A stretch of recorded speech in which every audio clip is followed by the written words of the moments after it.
Selamat datang di channel Misteri Angka, saluran khusus bagi para pemain angka-angka. Bagi Anda yang suka dengan channel ini, silahkan klik tombol subscribe dan notifikasinya agar channel ini terus berkembang lagi. Dan bagi Anda yang tidak suka, mohon agar tidak membuli atau abaikan saja saluran ini. Para pemirsa sekalian, di kesempatan kali ini saya akan menceritakan pengalaman-pengalaman unik dan mistis waktu ketika dulu dalam pencarian angka-angka jitu, baik yang saya alami sendiri ataupun termasuk daripada pengalaman orang lain juga. Tentunya ini untuk hiburan semata, bukan untuk membanggakan diri saya ataupun membuka aib saya dan narasumber yang lain. Dengan harapan tontonan ini jangan sampai ditiru atau diikuti apabila tidak ada guru termasuk pendamping yang bertanggung jawab.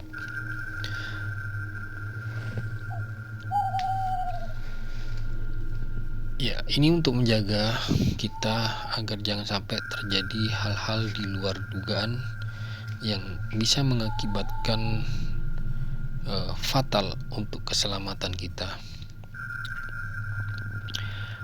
Baiklah, kita langsung kepada cerita. Kisah ini terjadi sekitar 20 atau lebih ya, 20 sampai 25 tahun yang lampau ya, dimana pada waktu itu saya masih kecil ya, atau saya masih ingat masih duduk di bangku SMP ya. Ya, pada zaman itu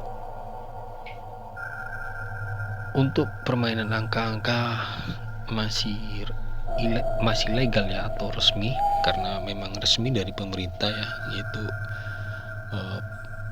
namanya permainan Porkas atau SDSB lah istilahnya, seperti itu dulu tuh guys. Nah, kejadian ini menimpa kepada seorang kerabat dari teman saya ya, dan kebetulan mereka adalah tetangga kampung sebelah ya, jadi rumahnya tidak terlalu jauh dari tempat saya ya. Ya, bermula ketika kejadian tragis ini sewaktu ada rombongan ya, rombongan pencari angka ya guys. Dulu pada waktu zaman itu ya, mencari angka-angka ritual itu bisa dilakukan di mana tempat yang sekiranya angker itu guys ya, termasuk di areal pekuburan seperti itu ya. Dan itu hal yang wajar ya menurut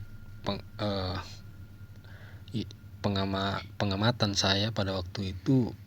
Kayaknya biasa-biasa aja orang mencari angka di kuburan itu biasa gitu, jadi tidak aneh gitu loh guys. Nah, pada waktu itu juga ya, saya masih ingat bagaimana orang mencari angka lewat ritual seperti itu ya, di kuburan, di tempat-tempat angker ya. Ada yang hanya bermodalkan kertas dan pulpen, ada yang hanya bermodal telur ya, dan lain-lainnya yang saya lihat seperti itu ya. Nah, kejadiannya bermula yang menimpa kerabat teman saya ini. Ada suatu rombongan ya, 2 orang atau 3 orang lah ya, memang berniat mencari melakukan ritual di area pekuburan tersebut ya, karena memang ke rumah daripada kerabat teman saya ini, korban ini, berada pas di belakang areal pekuburan guys. Jadi kalau ada rombongan pencari angka-angka yang atau melakukan ritual di kuburan tersebut, si kerabat teman saya ini sering mengikuti gitu loh, atau ya istilahnya nimbrung gitu loh, ikut-ikutan dari belakang. Kan memang polos lah ya, masih kecil pada waktu itu. Nah, sewaktu dia mengikuti rombongan itu pencari angka-angka ritual itu ya, dia melihat sebuah asap yang keluar dari kuburan, guys. Jadi tempat di mana rombongan itu melakukan ritual, di sudut makamnya atau kuburannya itu mengeluarkan asap, guys. Nah, oleh kerabat teman saya itu dia tutupin ya, dia halang-halangi gitu loh. Maksudnya mungkin asap yang keluar dari kuburan itu ada, guys. Mungkin yang teman-teman atau rekan-rekan yang rumahnya dekat dengan pekuburan pasti paham akan hal ini ya. Asap yang keluar dari kuburan itu pasti tahu akan hal ini ya. Nah, si kerabat teman saya ini dia berusaha memadamkan asap itu, guys. Jadi asap itu keluar sedikit, dia tutupin pakai tanah, pakai plastik, pakai kaleng gitu loh, dibuat mainan seperti itu, dan sambil tertawa gitu loh. Nah, kejadian ini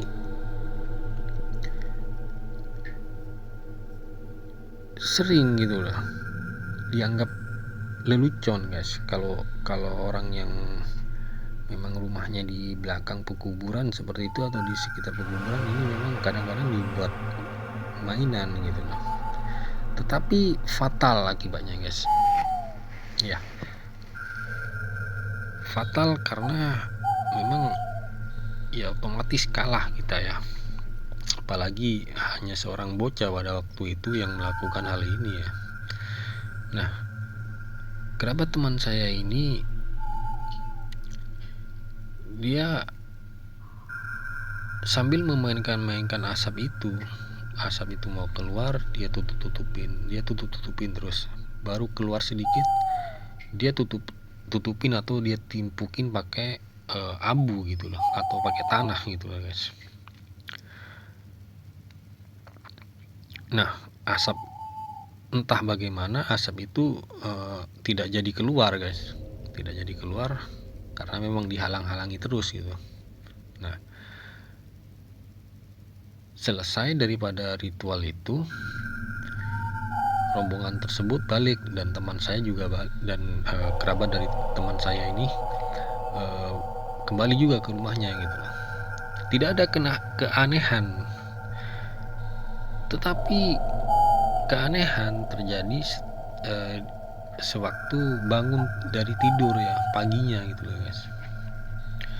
Jadi menurut keluarganya badannya panas gitu loh, guys. Awalnya badannya panas, dia tidak bisa bangun dan suaranya hilang gitu loh, guys. Nggak ada suaranya gitu loh. Nah, dibawa ke rumah sakit atau dokter, tidak ada penyakit gitu, cuman badannya panas aja dan lemas gitu loh. Akhirnya dibawa ke rumah sakit, dibawa kemana-mana untuk berobat, tidak ada kesembuhan ya. Akhirnya dibawa pulang ya, dirawat di rumahnya sendiri ya. Kurang lebih 1 bulan mengalami sakit ya. Selama sakit tidak berbicara sedikit pun, guys, tidak bisa mendengar gitu loh. Jadi dipanggil namanya tidak menoleh karena memang tidak mendengar gitu loh, guys. Mungkin tidak mendengar yang jelas gitu, karena dipanggil saja tidak noleh gitu loh. Dan suaranya nggak ada. Padahal sebelumnya normal gitu, guys. Nah, ini keanehan yang terjadi ya. Akhirnya oleh salah seorang kiai pada waktu itu ya, mungkin didatangkan atau ada kiai setempat di situ, ada kesembuhan ya guys. Kesembuhannya ya cuman sembuh dari sakitnya saja ya, tetapi untuk mendengar ataupun berbicara tidak bisa guys. Sampai sekarang korban ini atau kerabat teman saya ini sampai sekarangnya tidak bisa ya, tidak bisa berbicara seperti itu, alias bisu total ya. Nah ini kan cukup tragis guys ya, dimana seharusnya ya kita saya pribadi mengingatkan ya pada diri saya dan bagi rekan-rekan yang melakukan ritual-ritual khusus di tempat-tempat tertentu ya, agar jangan sampai melakukan hal-hal sepele ya, yang seharusnya tidak boleh dilakukan atau tidak usah dilakukan ya, karena bisa berakibat fatal ya. Contoh seperti kejadian ini guys. Dan saya berpesan juga, apabila melakukan hal-hal ritual di tempat-tempat tertentu, sekiranya harus ada pendamping ya. Saya ingatkan lagi, harus ada pendamping yang lebih dari kita gitu loh, atau mempunyai ilmu yang cukup ya guys. Ini untuk menjaga hal-hal di luar dugaan ya.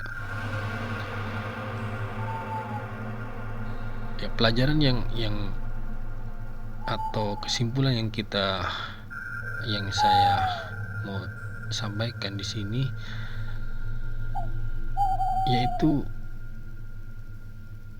kalau bisa kita semampunya saja untuk mencari angka-angka gitu ya, semampu badan kita saja lah ya. Kalau kita hanya mampu mencari angka di tempat-tempat tertentu dengan berdua atau lebih dari satu orang, ya kita nggak apa-apa, boleh saja melakukan ya kalau kita berani ya. Tapi kalau tidak berani jangan melakukan ya, apalagi sendirian, itu jangan sampai guys. Karena memang banyak sekali kejadian-kejadian yang dialami ya. Dan nanti mungkin saya akan ceritakan kejadian-kejadian lain yang melakukan ritual-ritual yang dilakukan sendiri atau bersama-sama yang menimbulkan kejadian tragis gitu guys ya. Ini saja yang bisa saya kisahkan ya dalam cerita kali ini ya. Mudah-mudahan ini bisa dipetik hikmah dari pengalaman kisah ini ya, agar jangan sampai kita mengalami hal seperti ini ya. Sampai di sini dulu guys cerita saya tutup ya. Kurang lebihnya jika ada salah-salah kata dalam saya menceritakan, mohon maaf apabila ada kehilapan ya. Sekali lagi, kisah ini saya ceritakan bukan untuk membuka aib orang ataupun termasuk aib saya ya. Ini semata-mata untuk hiburan dan sekedar mengingatkan saja ya, agar jangan sampai kita menjadi korban dari hal-hal yang kita lakukan di luar daripada pengetahuan yang kita tidak ketahui ya. Baik, saya tutup kisah ini. Terima kasih telah menyimak kisah ini dari awal sampai selesai.